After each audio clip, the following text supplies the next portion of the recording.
Director of the Swami Vivekananda Cultural Center at the Consulate General of India in Durban, Dr. Chaitanya Prakash Yogi, Ms. Nonpumelelo Tsaba Africa, Mr. Simpiwe Shembe, Mr. Toki Mohato, Mr. Sipiwe Mchunu, Mr. Kiran Singh, distinguished guests and online viewers, Namaskar and welcome to the first episode of Uhambo Lwami, My Journey, a series of interactions with legendary contributors to the socio-cultural life of South Africa. Indeed, today in our midst we have two very dynamic social activists and leading people in their avenues, and that is Mr. Simpiwe Shembe and Ms. Nompumelelo Gawa Africa. Just a little bit brief interview about Mr. Simpiwe Shembe. He is a comedian, of course, outrageously funny, authentically local, and sometimes a little bit on the crazy side. Simpiwe Shembeji is on a mission to make people all over the country laugh a little or a lot. Simpiwe is the founder and official host of the Simpiwe Shembe Comedy Picnic, noted as one of the biggest comedy picnics in Durban, boasting over 14 years in the entertainment and comic industry. Mr. Simpiwe Shembe has become conversant with the kind of jokes that make different categories of audiences drawn in laughter, appealing to a huge spectrum of the country's vernacular and population. His unique voice, booming laughter, original content, and seamless delivery will leave you proud to be African and laughing from your belly to the bottom. Just a brief introduction about the beautiful Ms. Nompumelelo Africa Gaba. She was born and grew up in the beautiful city of Durban. She's a published author of 13 books. She is a blogger, podcaster, and is also a founder and CEO at the Matcha Group of Companies, which has 3 different sectors currently. She holds a degree in BCom Accounting from the University of KwaZulu-Natal. She is currently a founder and project manager at She Rose of Africa, which is a network that brings together African women, empower and honor them across the globe. She serves as Education Secretary for the e-Learning Africa based in Accra, Ghana, which assists in a lot of growing young people with the online learning in the sub-Saharan African continent.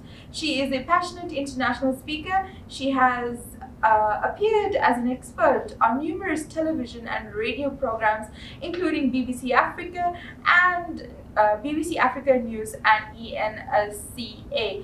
She regards herself as an activist for women and girls' empowerment. Indeed, today we welcome Mr. Simpiwe Shembe and Ms. Nompumelelo Africa Gaba, who would be interviewed by author and social activist Mr. Toki Mohato. So today we welcome everybody on this first episode of Uhambo Lwami.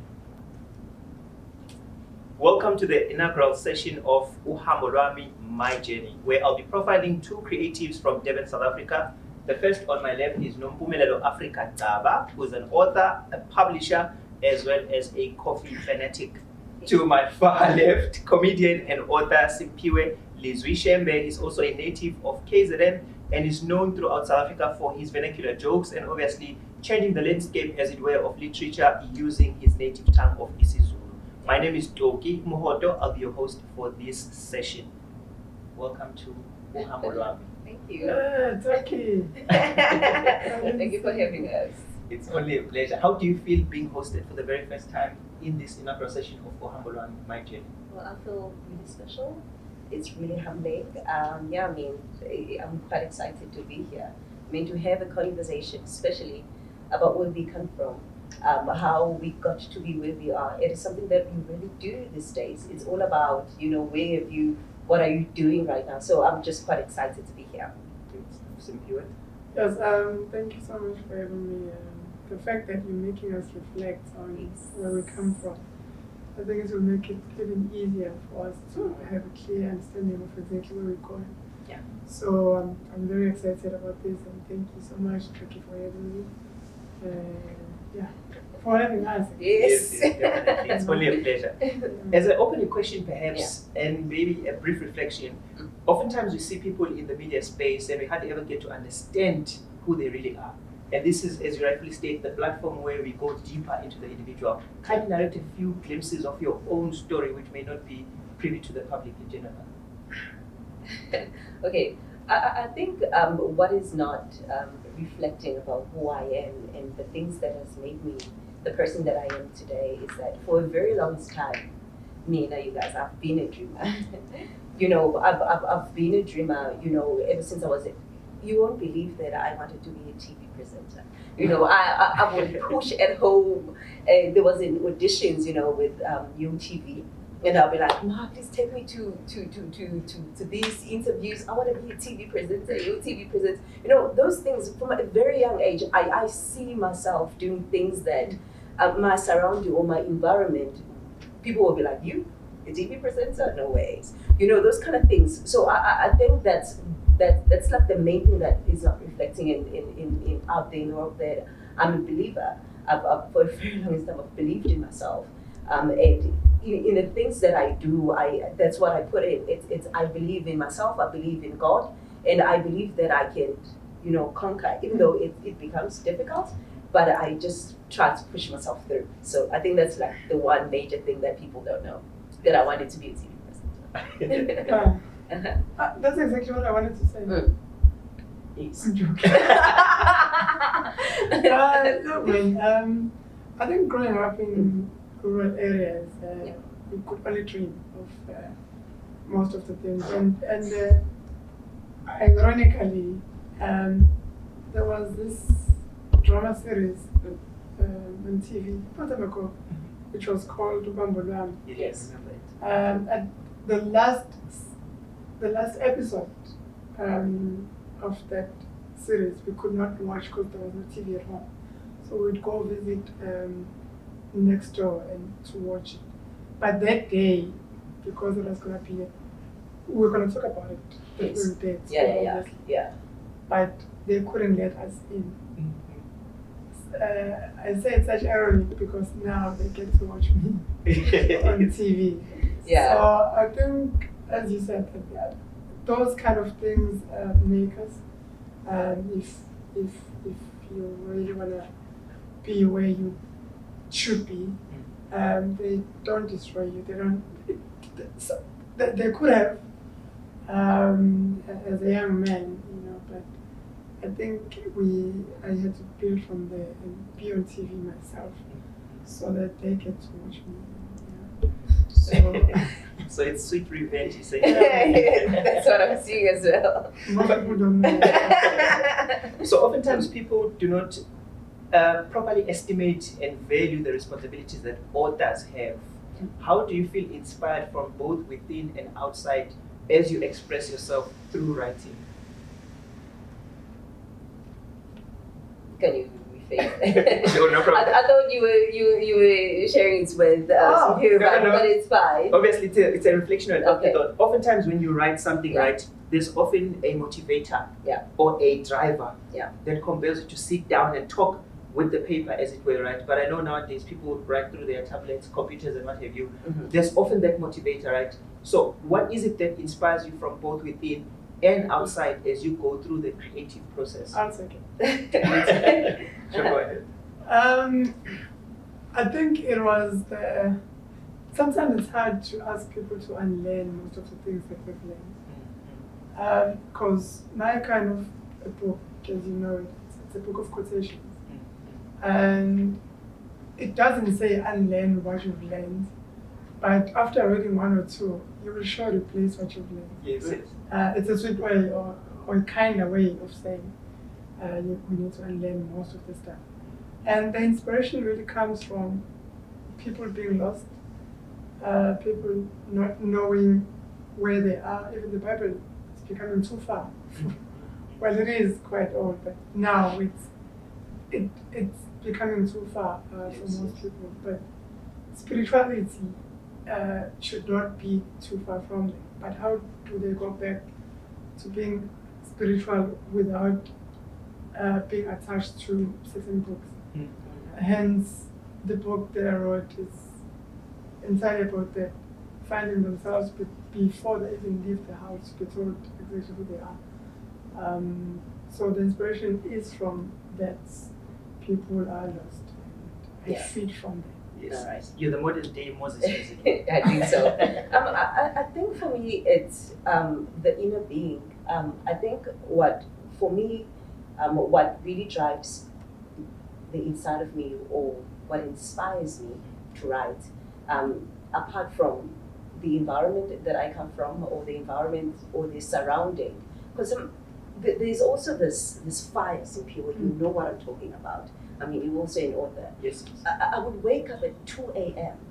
and I wouldn't know, there would be a voice inside of me that pushes me to pen down that message. So I don't know, it's a God, it's a voice, it's a muse. So sometimes it becomes difficult. Yes, I might be inspired by what I see outside that is happening. But when I tune inside of me, there's something, there's this God that is inside of me that I don't know, that helps me to express, or that helps me to bring out whatever that I want to share with the society. I think I totally agree with you. Because I would wake up with my next book, what I've decided to do from day one. I read the exact time that I started writing. The dates and the exact time that I started. And the nice thing about it is that as soon as I start thinking while I'm writing, I stop. Yes. Because I want to flow. Like as soon as I start thinking and trying to make sense of what I'm writing, then I stop. Yes. Because now I'm in charge. Yes, that's true. But I don't think that I would ever write a message that I'm in charge of. True. Because I have lots. It's the forces. I get you. Forces. And I'm old school, so I keep those black Too quiet. The smaller ones. Yes. I keep those quiet next to my bed because I wake up anytime. And as soon as I wake up, I don't want to walk. I just wake up, switch off my phone because I don't want too much light. I switch it up, then I start writing. It's the same thing. I sleep with the diary. I sleep with the diary and the pen under my pillow. And I thought I was crazy when I do that. But also equally, much as there's inspiration, also as a writer, I suppose you have a motive, a conduit, or a vehicle through which your message is passing and an outcome, right? But language is equally important.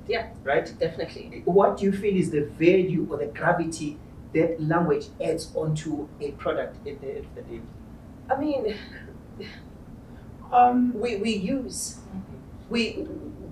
language holds a very powerful sense, or it is a powerful tool in driving out the message that you want to pass to whatever target audience that you have. So language, it plays a very vital role in sharing out whatever message that you want to share. I think it's very important. Just to add on that, the power of language, I would say, first of all, you can never write your nation's secret using a foreign language. You can never share a secret using a language of other people. No, you can. Not in a bad way. I'm just saying that some things that, because there are two ways of selling anything. It's either you're looking to sell national, make a lot of money, or you just want to wake up a few people that you feel they need to be ahead just a little bit. So, and the real feeling will always remain on the paper.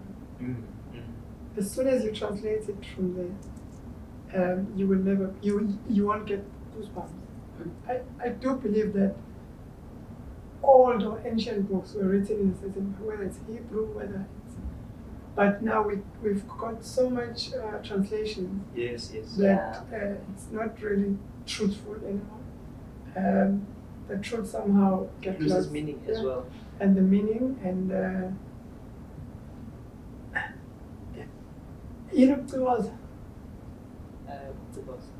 Yeah. So you won't even know if they were trying to use a certain skill to hide the message. Yes, Like yes, you will it was translate codified, coded language. Yes. Mm, So you will translate it the way that you think they were trying to say. Yes, true. Okay. Yes, yes, yes. Yeah. So the language is very important depending on what you are writing about. If you're writing about economics maybe because you should become then you need to touch everyone. Yeah. Yes, it's true. But I write more about consciousness of those who are underprivileged or people that look down upon. Yeah. So it's kind of difficult for me to share that with using. That's why I always argue about Zangoma on Instagram. Yeah. That would share our secrets. Yes, yes, yes. Using English. Yes. They say this is how you write, this is how you do this.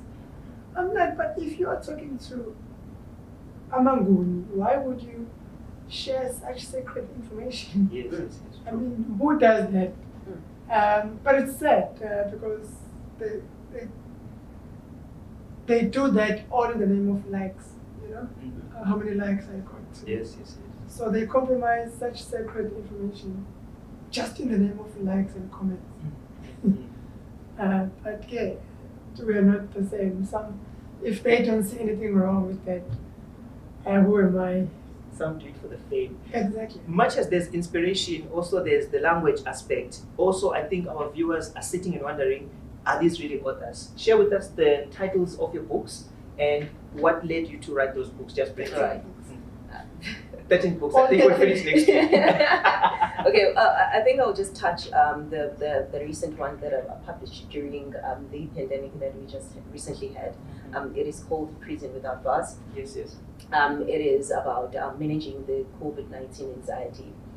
With what we have seen happening, when the COVID firstly hit South Africa especially, a lot of people were panicking. Everybody thought, majority of people thought we were going to die, we're not going to survive this change. So what really made me to push and write this book, I think it was in April last year when I had an opportunity to write a book under UNICEF for Wuhan Society back in China when there was, those who were in hospitals. So we wrote a book for them just to inspire them. Then I was like, okay, if we can do this for China, why don't I just write something for South Africa as well? Yes. And any other person who would want to know how to manage an anxiety during such a difficult time. So it was welcomed very well. And people are inspired to do the necessary changes that are required. Because right now we just really have to dance in this change that is happening in this world. So that's change. Which one was that one? That was Prison Without Bars, Yes. right? I think which one will I touch? It's Talita Kum, which is inspired by the woman in the Bible. I mean, I know that in church, in most of the churches that we go, whenever they narrate the stories, it's always in an ancient times, Yes. which makes it really difficult to see ourselves, and connect with the stories. So what I had an idea, or was given an idea, to just compile those stories, but tell them in a modern times. So you will see the Maria dressed all nice, and you will see, all those Esthers. You with the young women out there, they can see themselves.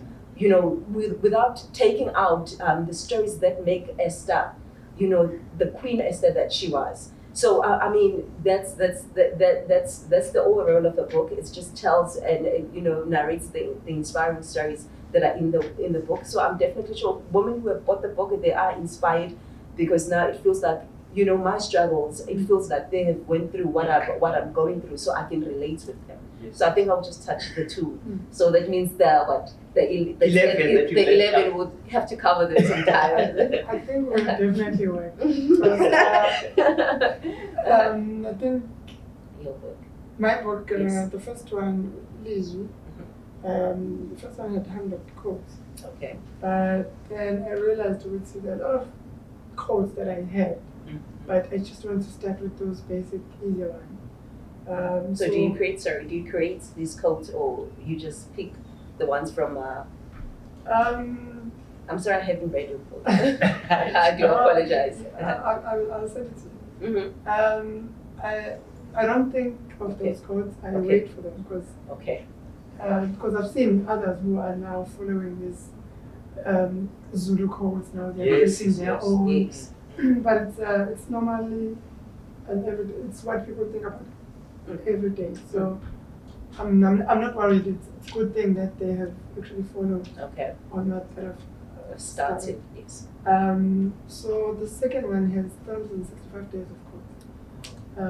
In fact, that's what I call it. 365 days of quotes.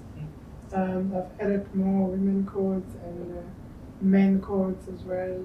Leadership, relationship codes, witty kind all of of it is codes. Zulu. Yeah. But we'll be doing translations for 9 provinces. Wow. Not the other 2, but then I'm doing Isiswahili translation for the second version.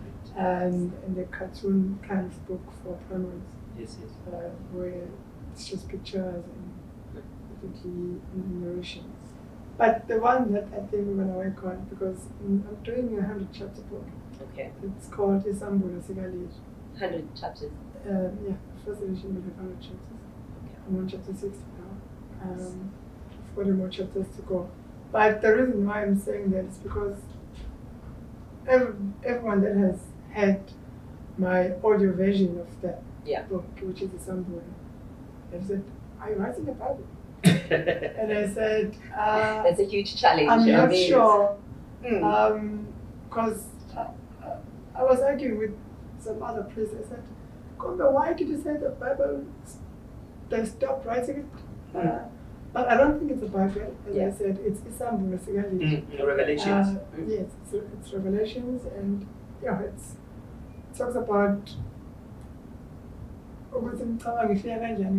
Yes. It talks about a lot of things, but I don't think most of them are in the Bible because I've never really read the Bible.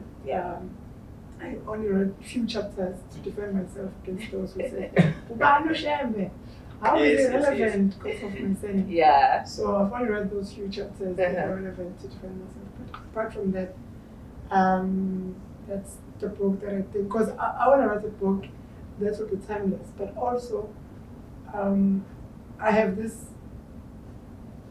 vision that as soon as I release this book, I will get more people who are writing likewise thoughts and will compile it. Yes. And that will become our first Bible as abantu abamnyama. That's not. Not true. We don't have, and kumele sikuvume lokho. Yes. So ilokho engikubhalayo ningangibulali. I feel like an ant sitting with this giant. I think I should shift seats so I can also be interviewed. You think I'm feeling jealous. But so So oftentimes I think so many people get attached to the glamour of being called an author. And sometimes some get fascinated and engrossed in this world of sales. But what in your experience determines and defines quality? Is it the sales that an author makes, or it's the quality of the message that they churn out? For me, firstly, I believe that different people decide to write and publish their work for different reasons. I mean, for business, for just a solely businessman, it could be like, okay, fine, I'm an expert in a subject.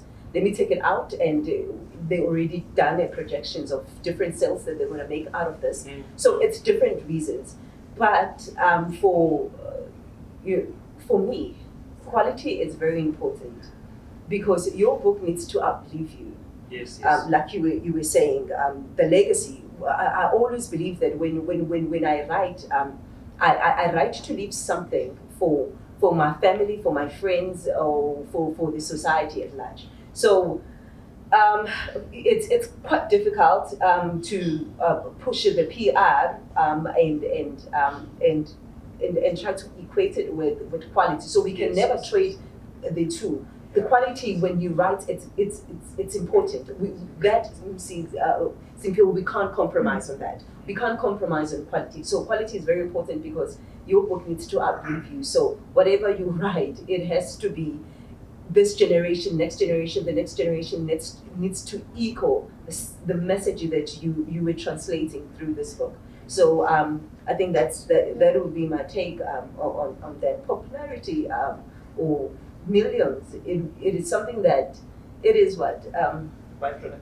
exactly a byproduct of the work that you have done. Yeah, I think so. I think you're 100% correct, especially when it comes to the legacy part of it. Yeah. One of my quotes in the second book, it says, "Mfisa ngabe la manje afika eminyakeni elikhulu ayidlule ngoba bezofika kimi sengiwalindele kancane." So I decided to write my quotes simply because I've realized what most proverbs that bantu bafunda in schools. Yeah. Some of them have those examples of animals that we don't even see anymore. In Tiani, when was the last time you saw it? But if there's a proverb including that kind of an animal, then you've lost your kid. Yes. Right there. So I've decided to write proverbs that would be timeless, as I said, but also relatable even 100, 200, 300 years from now. So I think mostly it's what Mr. said, timeless legacy. It's if we can focus more on that, we will have peace, because obviously we need to leave at some point, but if your focus is on sales, then you'll be frustrated. Rather sell what people want, because I'm selling the truth. Nobody wants that. Definitely. So if you are selling the truth, then you can't be looking at sales. Yes. You can't be rich by selling the truth. You don't even have friends. If you speak much of it. But also, I want to touch on something. I'm winding up. Don't worry about the questions. It's just a conversation. Oftentimes, I think when you look at successes of authors, right, there sometimes is a misperception to say, since we've seen you so many times on TV, since we see you forever traveling, then that naturally translates to people are going to receive my message as I intend to. Do you find that that's the case with yourselves when you churn out your work? Because people see you so often, do they then say we want to consume these products, or it sometimes changes? Okay. Oh, why do I have to go first? Okay. Let me go. Yeah. For me, it's kind of difficult because they know me as a comedian. And from being a comedian, like every time I take on the stage, they go. Yeah. And then I say the most driest quote, the most mind-provoking thought out of the blue. And they are confused. They're thinking maybe they are the one that missed the joke. Yeah. So people are slowly getting, especially those who mostly hear me speak on my monthly shows. Yes. Every time I start with comedy, but somewhere in between, I would speak wisdom and talk, discuss few of my quotes. So those people, and also on my YouTube, I've shared few chapters from Uhambo. So now they can now tell there's two in this guy, the comedian, and also whatever that he will tell us later on who he is, we believe it. Yeah. So for now it's kind of difficult, but people are buying. People just want to support. Okay. Firstly, I just want to say that it is not a bad thing, that people see you on TV.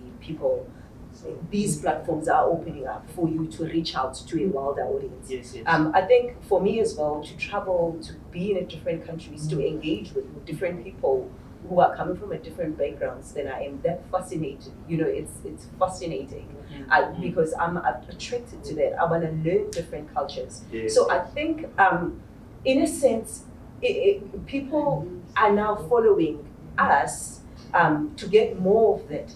Let's see, what is it? What have you learned in this particular country? What is it that you are taking out of that? The wisdom. So I think when we're saying people, whatever we are selling, people are buying it, I think they just want the juice of wisdom that we're coming up with. But again, you can't fool the readers. I mean, readers, when they want the content, if your content is good, yes, people would keep following you. Yes. I think that's great that we have created a platform that enables us to be able to sell our work and for people to receive it. Yes, it is still difficult, especially for me sometimes, but we are just pushing through because there are some still people who are still questioning themselves. Who is this child coming out? She's from Umlazi and she thinks, she's all that, which I am. That's not a joke, by the way. So, all of that, there's still people who are still questioning your worth. Yes. So I think it's very important that we kind of have that self-belief and understanding ourselves that even if we have this cloud of people now, following us and trying to understand who we are, but we stay grounded in the content that we share with the people, and we be very mindful as writers that the main mission that we are doing here, it is to fix, I always say this, to fix the mindset of the people, the mindset of the society. I feel that that's my duty as a writer. Great stuff. Do you feel that technology has enabled the creative process to flow seamlessly, or there are certain instances where technology infringes on the right and the creativity of the writer to be as free as they can be? I think there are obviously advantages and disadvantages of the technology. Yeah. And, but mostly for us, I think we need to take advantage of it because we are able to reach even a wider audience than before. Yeah. I mean, you know my podcast that you can do, YouTube. Instagram like Live. I'm working on my audiobook now, Nice. which should be done by next month. And obviously, I would have to send it online. Yeah. So I think for us, it's because sometimes it's hard to get those BBC interviews. Yes. Those even SABC1 interviews. These days. Tell me about it. Exactly. But these platforms, in fact, now they have no reason not to give you an interview. Yes. Because you will visit Turkey, you will visit this other guy, Metro. So there are a lot of platforms that we can rely on to get the message out there. Yeah. So television is not the only source of passing that kind of message. Yeah. I think that's true. I think with me, because most of all my 13 books, I'm selling them online. So I think technology has it has its pros and cons, as Simple was saying. But I think for me, I have been able to reach out people that I've never. With the recent people are now sending right, left, and center the PDF of our book, and we ended up not losing. So it has its it has its weaknesses, but I feel like we need to take advantage, like you were saying. This is the space that we as South African writers, especially, we need to take and stop being, because it's very skeptical when it comes to this. It's like, no, exactly. Well. So, but what I'm seeing is that people, South African writers, they are now opening up, especially Black writers. They're like, okay, fine, this thing, Amazon, how does it work? They kind of think, they want to learn now about this technology. I think we are finally catching up with the wave of change of the sport industrial revolution. Yes. Also, maybe as part of our conclusion, I just asked last two questions. This is the second to last. There are so many people who think they can become authors, right? Is being an author a calling or something that I can wake up and say I'm an author? And an appendage to that question, how would you inspire or motivate young writers? Yeah, I would say, I always say be yourself all the time. It's easier. First of all, when I started Vernacular Concepts, there was no such concept. I started at DUT. I remember our first show was 3 Rains. But I got so many criticism when I started it. In fact, I didn't even enter that competition.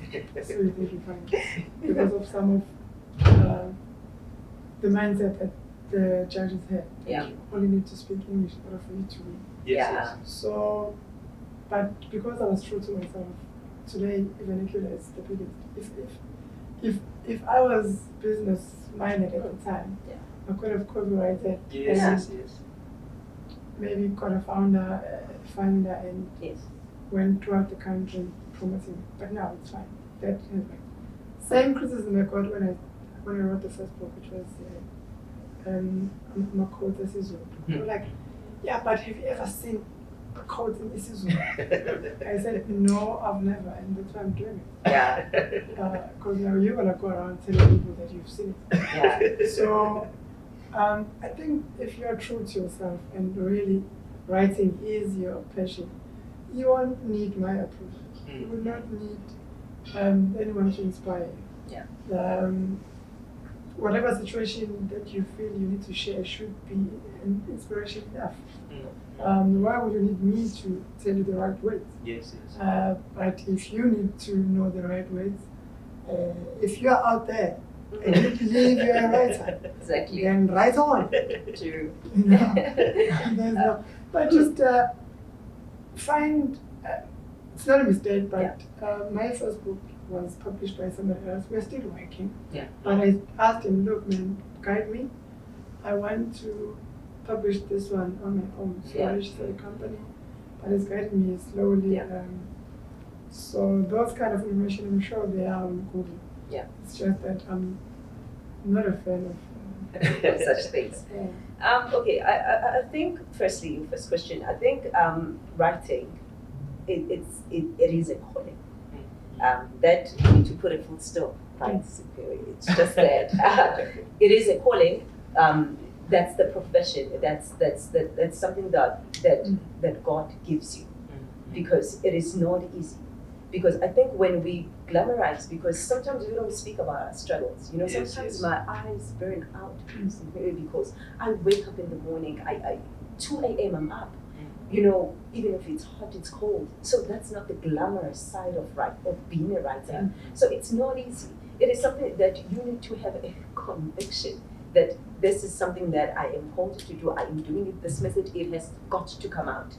You know, you need that certain level and understanding. So, but that's what I believe in. Writing, it is a calling. But I think the message that I would really pass out to writers, those who are aspiring to be writers, the first point that I've seen as a publisher is that majority of good writers, they doubt themselves.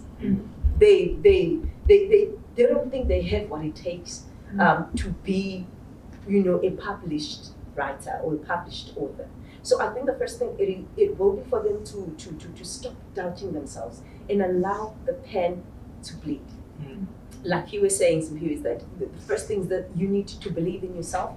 Stop allowing, you know, the outside noise to affect your writing space, because that's what I've said. Somebody will be coming to me as a publisher and be like, hey, I've written 2 pages. I'm not sure of what I'm doing, and I've just stopped because I've shown this work to my mom, to my friend, and they were like, no, this thing, it's not good. You don't have what it takes. So it's very important that you do not allow anyone else to hold the pen when you are writing. You hold your own pen when you are writing, and you tell your story. Amen. The way that you want. I mean, thank you. The way that you would want the story to go out in the world and to be told. So just go there, have fun. But fun, it's enjoying the sleepless nights. Take criticism as a feedback, as something that you can sit down with yourself and reflect. Oh, people, they don't like me when I do when I write like this. Oh, I need to improve my grammar. Oh, I need to work on my spellings if you are writing in a foreign language. So all those kind of things you really need to take into consideration if you are serious about moving on and prosper as an author. Just translate this.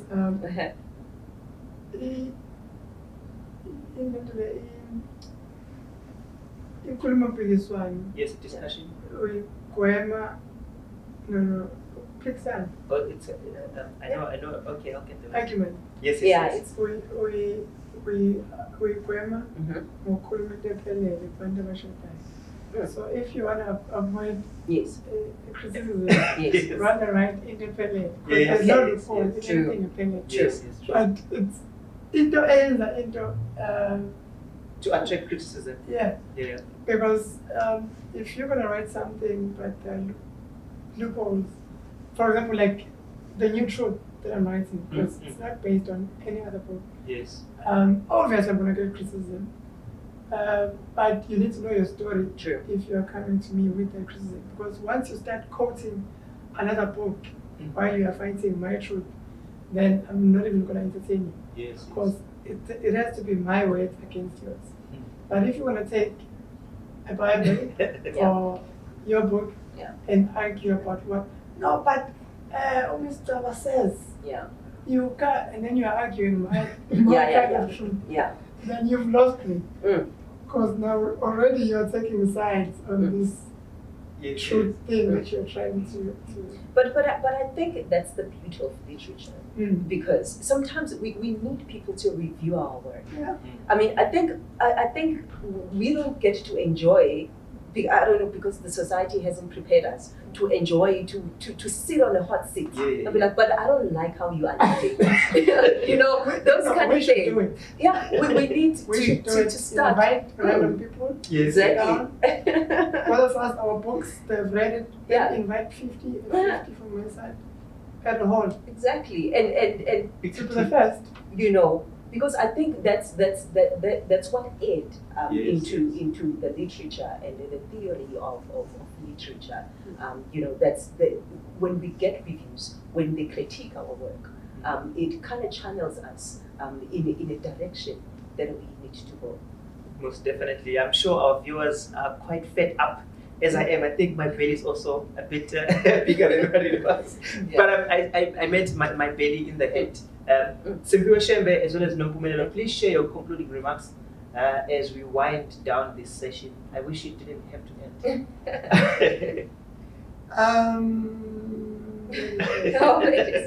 Okay, I think I would just, because this has been a quote that has been in my mind while I was coming this side. I think the important thing is that we need to understand that our book as writers, they can't sell themselves. We need to sell our work, because I think that also one of the things that majority of authors, they think once they've published their work, that's the end of it. So I think it's very important that you become active in getting your book out there in the world to the targeted audience that you have in mind. So I think that will be the thing. Get out, speak to people, sell the book even to your a passenger next to, in a taxi or in a bus. Talk about your book, get your message out there in the world. I think that's how we will get to be satisfied and not bitter when other authors are doing the most in the industry. Just to add on that, on my monthly shows, we've started an initiative where I have a table for writers, local authors, to come and display their books. Well, they sell one book on that, it's fine. But people get to, during the break, they go out and they browse through. True. Even though I've seen that when we started, we had like 5. Yes. But now we are dropping. It's like they are more interested in sales than the visibility of their book, just because nobody's buying. That they're thinking maybe it's not the right market. So as you said, talk about your book everywhere. I always came up, even to the people I know, my closest friends know about it. That's why they don't invite me as much. Because they will be part of the conversation. As soon as it becomes quiet, by the way, there's a code. Talk about your book. Even if you're talking about your book, an inbox, people that you are asking out. If they decline the proposal, just talk about your book. Keep the friendship going. You know, until they buy the book and we'll be like, no, it's fine. Support the book. So you're right. Let's talk about our books. Let's update about it more. Have a page. Go. I mean, people have data to share jokes. I mean, involving part of a number of groups on Facebook and on WhatsApp. And most of them are quite useless. They are It's just that I can't really leave because I know the admin. Yeah. I know the drag. They call me. Yes. But now, Why did you leave the drag? You're the joker. we all saw you. Yeah. You took your bag and you went. Yes. And you went. Yeah. It's hard to leave. And there are people like, oh no, Shaka. Yeah. Yeah. They're calling me as soon as you like, hey, Yeah. come back and then Yeah. like quite Nazi. So there are a number of groups that, but I've noticed that with our group, I'm not sure about other groups, but our groups as black people, because I'm only in those groups, Yeah. they are quite engaging when you're sharing a joke Yes. or somebody's failure, or like That's hot gossip. and as soon as you share info about India, they said, who do you know from there? Have you been to India before? So you can't tell us nothing. Yeah, you can't tell us nothing. Yeah. You are here. So I think we need to change our mindset. No. And that's why I have not gained weight. Okay. Yeah, Okay. because of that frustration. I will only gain weight Mm. as soon as people start to do the right things, small things. I mean, Being nice to people. You don't have, if you feel like you're not going to be nice that day, just don't leave the house. Okay. Because we have those days. And Mm. yeah, small things, man. We need Yeah. to start focusing on small things. yeah, we are fixing the society. And, It's hard. and I said to one of my colleagues, I said, when you live in the house, because what we say will become our reality. Yeah. So, like those street kids that stand by the robots and they ask you for money. Mm. What do we all say? I don't have, Yes. right? But you're actually planting that to the universe. It becomes a reality. Yeah. So I said to them long time ago, you need to leave the house with 50 cents or $1 or something, so that when you give the first kid that you see, or the first kid that you see, so that the next 19 kids that see you, all you have to say is, I've already given it to someone. Yeah. You didn't marry. I can't give all of you. Mm. So I've already given it to someone, instead of saying I do not have. Yeah. But the people I was speaking to at the time didn't get it. I hope you get it. No. No, we do definitely. Definitely. I'm sure our viewers also get it as I've quoted it. Thank you so much to my wonderful guest, Thank you. Nompumelelo Africa Taba, Thank you. author, publisher, coffee fanatic, and A whole lot of other things. yes, etc. Simpiwe Shembe to my far left, Simpiwe Lizwi Shembe insists as an author. Yes. Thank you so much for taking time out of your hectic schedules to be with us on this inaugural session of Uhambo Lwami, My Journey. It's been a privilege for me to host you. Thank Thank you you so much.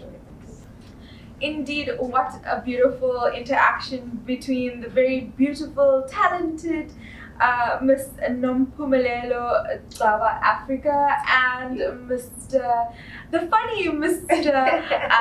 Simpiwe Shembe, who was interacting with the very talented Mr. Toki Mohato. Thank you so much to our dynamic trio for this episode of Uhambo Lwami. I would like to now introduce Mr. Simpiwe Mchunu from the Swami Vivekananda Cultural Center at the Consulate General of India in Durban to render this afternoon's vote of thanks on the first episode of Uhambo Lwami, My Journey. Thank you. Namaskar, greetings to all of you. On behalf of Swami Vivekananda Cultural Center at the Consulate General of India in Durban, I am so delighted today to deliver a vote of thanks on the first episode of the program Uhambo Lwami, My Journey.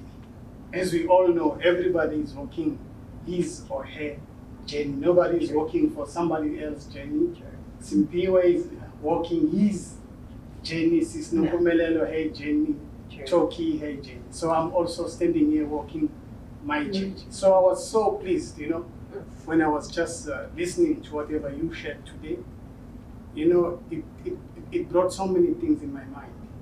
Like I was listening to SAFM last week. They were talking about the life of the authors. And they were also sharing about what other countries are doing for the authors. I came to know Uguti in other countries. Whenever your book leaves the shelves, you're entitled for royalties. Yeah. So Simpiwe can gain more weight. Yeah. You know? Whenever your book, Yes. 1 time, 2,000 times, Yeah. if you say 10 million times, you can send them. Yeah. It means in 1 day you can be a millionaire. So I think if I'm not wrong, it is in Sweden. This guy was talking, he explained everything to say in our country, this is how we are supporting our local talents. And when even if they are sleeping or working somewhere, they are still generating money. So as I heard that you are so much of spirituality, so in your prayers, please include this. That one day our government will have this thought. Yeah. Because it will be much supportive. You know, whenever your books leaves, whenever you give 100 books to school, you know that you are generating money. You know, so it is also our prayers will pray with you. So once again, thank you very much. The interactions that you had were so powerful, and I'm short of words because you know, as Africans, there was a time when they were saying, if you hide the money inside the book, Yes. an African will not get it because they don't like to touch it. So now there is a sense in me that that is standing, where we find Africans doing their own things. Yeah. Not maybe a too much taking thing, just a simple thing. You know, so but they are trying to pass it on. The betting is going on to generation and generation. So once again, thank you very much. We were so blessed by you, Simpiwe Uhambo. Thank you, brother, for coming. Sis Nompumelelo Africa Taba, once again. Thank you very much. Toki Mohoto is like one of our own. Thank you very much for coming and sharing such good people with us. We're so pleased, we're so touched. So once again, for it, thank you, Sis Nompumelelo. Thank you very much. Toki, thanks, my brother. Thank you. To Director of Swami Vivekananda Cultural Center at the Consulate General of India in Devon, I'd like to say thank you very much for what took place today. And also thank you very much to Dr. Chaitanya Prakash Yogi for all his efforts to make sure this program runs smooth today. So thank you very much. Sister Narayan, thank you very much, ma'am, for taking part in this program. Lastly, to Mr. Kiran Singh, thank you very much, sir, for all what you have done this evening. To all those who are taking part online, we'd like to say thank you very much for being part with us. Please, once again, visit our Facebook page so that you'll be updated about all cultural activities organized by Swami Vivekananda Cultural Center in Devon. Once again, Simpiwe, thank you very much. Thank you, Sisi. Toki Ji, thank you very much for everything. May God bless you.